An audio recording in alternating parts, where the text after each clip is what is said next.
여호수아기의 말씀입니다. 그 무렵 여호수아가 백성에게 말하였다. 이제 너희는 주님을 경외하며 그분을 온전하고 진실하게 섬겨라. 그리고 너희 조상이 강 건너편과 이집트에서 섬기던 신들을 버리고 주님을 섬겨라. 만일 주님을 섬기는 것이 너희 눈에 거슬리면 너희 조상들이 강 건너편에서 섬기던 신들이든 아니면 너희가 살고 있는 이 땅 아모리족의 신들이든 누구를 섬길 것인지 오늘 선택하여라. 나와 내 집안은 주님을 섬기겠다. 그러자 백성이 대답하였다. 다른 신들을 섬기려고 주님을 저버리는 일은 결코 우리에게 없을 것입니다. 우리와 우리 조상들을 이집트 땅에서 종살이하던 집에서 데리고 올라오셨으며 우리 눈앞에서 이 큰 표징들을 일으키신 분이 바로 주 우리 하느님이십니다.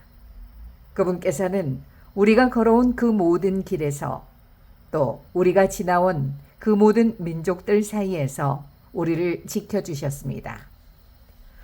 또한 주님께서는 모든 민족들과 이 땅에 사는 아모리족을 우리 앞에서 몰아내 주셨습니다. 그러므로 우리도 주님을 섬기겠습니다. 그분만이 우리의 하느님이십니다. 그러자 여호수아가 백성에게 말하였다. 너희는 주님을 섬길 수 없을 것이다. 그분께서는 거룩하신 하느님이시며 질투하시는 하느님으로서 너희의 잘못과 죄악을 용서하지 않으신다. 너희가 주님을 저버리고 낯선 신들을 섬기면 그분께서는 너희에게 선을 베푸신 뒤에라도 돌아서서 너희에게 재앙을 내리시고 너희를 멸망시켜 버리실 것이다. 백성이 여호수아에게 말하였다. 아닙니다. 우리는 주님을 섬기겠습니다.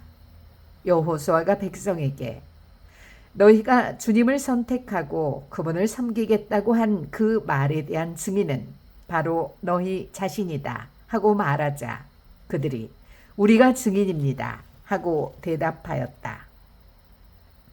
그러면 이제 너희 가운데 있는 낯선 신들을 치워버리고 주 이스라엘의 하느님께 마음을 기울여라 하자 백성이 여호수아에게 말하였다. 우리는 주 우리 하느님을 섬기고 그분의 말씀을 듣겠습니다. 그날 여호수아는 스켐에서 백성과 계약을 맺고 그들을 위한 규정과 법규를 세웠다. 여호수아는 이 말씀을 모두 하느님의 율법서에 기록하고 큰 돌을 가져다가 그곳 주님의 성소에 있는 향염나무 밑에 세웠다. 그러고 나서 여호수아는 온 백성에게 말하였다. 보라, 이 돌이 우리에게 증인이 될 것이다. 주님께서 우리에게 이르신 모든 말씀을 이 돌이 들었다.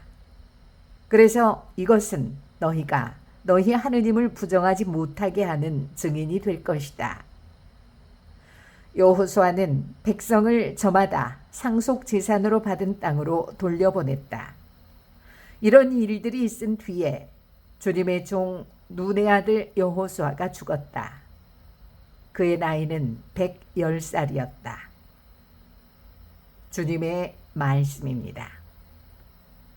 네, 8월 19일 연중 제19주간 토요일 제1독서 여호수아기 말씀 24장 14절부터 29절입니다.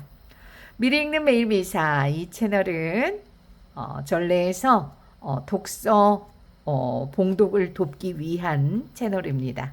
저 아나운서 자매 나선희 로사와 함께 연습하셔서 전래에서 여러분이 그냥 풍성하게 독서 봉헌의 은총을 받으시고 또 계속 연습 과정에서 말씀의 은총까지 2배로 받아가는 그런 채널이 되기를 바랍니다. 항상 들으실 때 궁금한 것은 댓글에 질문해 주시면 정성껏 답해 드리겠습니다. 그리고 주변 분들께 많이 공유해 주시고 구독, 좋아요 해 주신다면 더 신이 나겠죠. 자, 자, 오늘 말씀 또 깁니다. 아주 길어요. 111쪽, 112쪽, 113쪽으로 이어지고 있는데요. 말하기든 이렇게 독서할 때처럼 낭독을 하든 우리가 말을 하는 대상이 있고 낭독을 하는 독서를 하는 대상이 있잖아요. 그것은 독백이 아닌 이상은 그 대상을 위한 것이라는 것을 잊지 말아야 합니다. 그러니까 내가 이렇게 읽고 있으면 또는 내가 이렇게 발음을 하면 내가 이런 속도로 하면 저 사람들이 알아들을 수 있을까? 이게 항상 전제로 깔려 있어야 합니다. 그러니까 말을 할 때도 내가 이렇게 말을 했을 때 저 사람이 무슨 말인지 알아들을까? 이게 있어야 된다는 거죠. 그러니까 말하는 사람은 항상 대상을 볼 줄 알아야 된다는 겁니다. 이게 먼저여야 한다는 것. 오늘 또 꼭 기억해 두세요. 오늘 말씀은 제가 이렇게 꾸러미라고 제가 표현을 하거든요. 꾸러미를 군데군데 엮어 놓았습니다. 자, 강 건너편에서 섬기던 신들, 이런 식으로 이렇게 이 어절, 꾸러미를 엮어 놓은 이 어절은 연결되어지는 한 묶음이 되어야 되는 낭독이 되어야 합니다. 강 건너편에서 섬기던 신들이든, 이거는 강 건너편에서와 섬기던 신들이든이 끊어지는 느낌이잖아요. 근데 이 큰 묶음이 이렇게 있지만 사실은 이 가운데서 살짝 끊음이 있거든요. 그러나 이게 큰 한 묶음입니다. 그래서 강 건너편에서 섬기던 신들이든 이런 느낌이어야지, 강 건너편에서 섬기던 신들이든 이러면 전체적인 흐름을 방해해서 의미 전달에 도움을 주지 못한다는 것. 그래서 이 꾸러미를 잘 묶어줘야 된다는 것. 다시 한번 강조 드립니다. 그래야 듣는 사람들이 잘 들려요. 내용이 들립니다. 글자가 낮자 하나하나가 따로따로 막 흘러 돌아다니는 게 아니라 이 묶음의 의미가 들어오는 거죠. 그 모든 민족들 사이에서 이렇게 해야지. 그 모든 민족들 사이에서 이게 아니라는 거죠. 그 모든 민족들 사이에서 이 한 묶음이 흘러가야 되고요. 모든 민족들과 이 땅에 사는 아모리족을, 이런 식이죠. 너희의 잘못과 죄악을, 너희의 잘못과 죄악을, 이러면 안 되고요. 너희의 잘못과 죄악을 용서하지 않으신다. 자, 그 다음도 너희에게 선을 베푸신 뒤에라도, 여기는 묶어줘야 돼요.